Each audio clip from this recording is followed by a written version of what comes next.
and gentlemen, and welcome to this interview series for the Gandey Circus Facebook and YouTube channel. We've got a wonderful guest today that I'm sure you all know very, very well from the Gandey Circus family. We've got Mariska.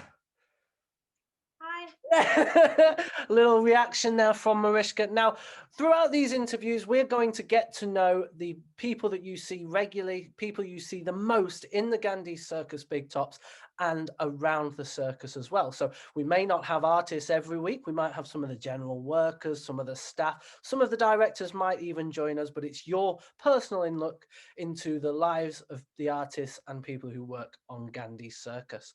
Now, Mariska, we're just coming out of lockdown. It's getting very, very exciting if you follow the Gandey Circus Facebook page. How have you found this period of lockdown and being away from the show? It's definitely been difficult because obviously a big part of what we do is working with live audiences. So that transition from working with live audiences and then having to, I think, kind of find new ways to still interact with our audiences. So like we're doing now, making social media posts, trying to really transition that to online, has definitely been interesting, but it's been tricky. Yeah, so it's just a way of keeping the audience engaged, keeping everybody holding on for that time that we can pull back out the yard and get the big tops up again. During your lockdown, have you been practicing, training, working hard on any of your acts? Yeah, we've all been very busy trying to keep our fitness levels up. A massive thing for me at the minute is I'm loving the couch to 5K. Oh, That's been brilliant. a big goal of mine at the minute because I actually haven't had that much time to focus on running, which used to be a big passion of mine. So that's actually been exciting to get back into that and finding new ways to keep up our fitness, which has It's been good. one of the great things about when we're on tour that you go into a different town each and every week and you can find new adventures when you're out on a run or when you're doing your exercise. A lot of people focus their exercise in the circus ring and work on their acts, but it is nice to get out and see the towns. Speaking of the towns we go to, do you have a favorite? Um, I love Liverpool. We have a lot of connections with Liverpool. We also have some family from there. And a lot of the years, it's also the first ground that we open up in. Mhm. So definitely Liverpool has a big place in my heart. As February passed, and it's gone now, but I was thinking at the time, this time last year or the year before, we were getting everything ready, pulling out to Aintree Racecourse typically, and it was just such a shock not to feel that preparation. That's the first time. I know we've all been in lockdown and it's been so unsure, but being at the start of a new season where now we should be on the road, it was very strange not to be thinking, right, how are we getting to Liverpool and what's the plan? So yeah, very, very difficult. So you said you've been doing your exercises, and you've been working on your fitness. Is that for anything in particular in the circus ring this time round? Yeah, I'm hoping to get my foot jiggling and hair hanging act together. So that's really what I'm working for, and I'm hoping that everyone's going to be able to see it soon. That's the goal. Brilliant. So you've been working on putting on your own act because whenever we've worked together, we've worked in the production numbers. You've done your foot juggling in one of the street scenes, and you're going to get your whole act together now, and you're going to work on that and present it yourself then. Yeah, that's the plan. I feel like um, lockdown's really given us the opportunity to have the time and really focus on that. So Yeah, that, fantastic. So if we were to go away from the circus ring and concentrate on your education, you grew up, you were at a private school and you went back to the show and you've continued your education since you left school. And now you're doing a degree in circus directorship with Circa Media. Can you tell us more about that and what that's going to bring for you and the Gandhi family as you start to take maybe more control of the reins with your degree and hopefully get high scores in all your grades and stuff. How's that going to affect you moving forward? yeah, so it's been really, really interesting. One of the main reasons I wanted to do the degree was because I do love learning. Like I've really enjoyed my BA. I did a BA in Arts and Festival Management, and I had an amazing time. So I wanted to continue that, and I'm very interested in seeing how other people work as well. Mhm. So this MA in circus directing is giving me the opportunity to look at other shows and see how they're working too, um, which has been a really interesting experience. And I guess it's just something different, and it's a way to keep learning, which I Yeah. like doing. Good. So am I right in thinking it'll take both the contemporary aspect of circus, the newer, will you look at the newer type of, say, Cirque du Soleil style of presenting a show, or more the traditional style of circus, the way maybe we do it, and does it incorporate the corporate side of things? Is it everything included in one that you're going to learn to deal with, or will it focus on one of those in particular?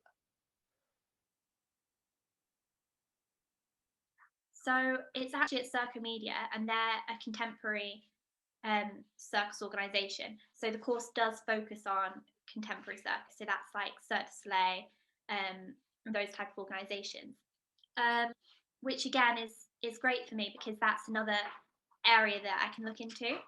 Yeah. I feel like Gandhi, we're somewhere in the middle.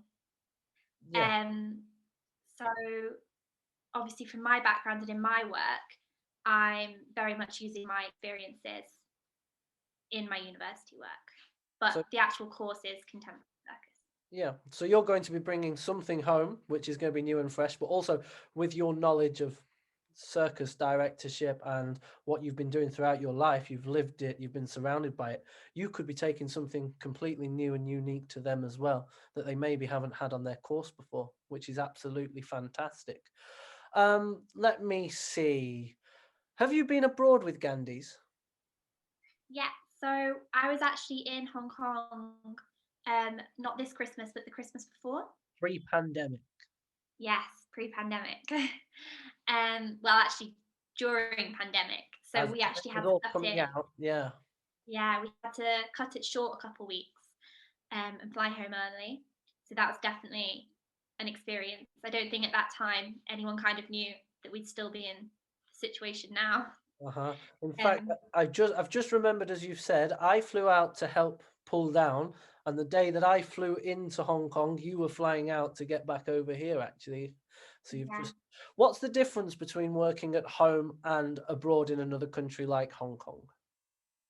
Um, well, I think the audiences are the same, but obviously you're working with a different culture, and you have to be very aware of that before you go. You have to know who you're performing to and what the audience wants. I think that's important to take into account. We were working at the AIA Carnival, so the show was actually, I think it was around 50 minutes, which obviously is very different from a Gandhi's production, which is normally 2 hours. So in that case, you're getting a 2 hour show, and you're really pushing that together Yeah. to a 50-minute spectacle, And they which still manage, I mean, it's the same for whether we go to Hong Kong, whether we go to Butlins, we still manage to cram in all of those big thrill acts, all the clowns, all the production numbers, and getting it down into 50 minutes. The production team have a really big job. And we've also got the dancers, so the choreographers working hard. They've got so much to do, but when we do manage to condense it, the quality's still the same nonetheless. Now, we have got one set of final questions. It's going to be a quick fire round. All you have to do is answer as quickly as possible. Try not to think about it. Just see what comes out on these. So we'll try the quick fire round of questions. Popcorn or candy floss? popcorn, Clowns or jugglers? clowns. Opening or finale? Opening, Trapeze or aerial hoop? trapeze, Press call or lie in bed? press call. I thought Right, people would say lying. Build up or pull down? build up. Box office or concession sales? For the box office, Face painting or light ups? light ups, Muddy or sunny? sunny, Spring tour or autumn tour? spring. Fantastic. And that's all the questions. Thank you so much for joining us today, Mariska. You've given a great insight into your life as a performer and possibly a director of Gandhi Circus. moving forward, especially with your degree, taking over the family reins with your sister and your mum and dad there. It's been an absolute pleasure to talk to you today. And ladies and gentlemen, if you want to find out more about Gandey Circus, check out the websites. Tour dates have been released for our upcoming post-pandemic tour, where everything is going to be in line, still socially distanced and managed to government guidelines, but we are coming back. Also, there will be more videos like this coming up. You can check through our channel on YouTube, all the different videos, or find them on Facebook. We're going to see Chico Rico, Clown Andrea, hopefully Las Chicas Morales, Hayley Gandey. We're going to interview lots and lots of people. So if you want an insight into all of the artists, cast and cruise lifestyles here at Gandey Circus, make sure you click the subscribe button and join us. Thank you. See you soon.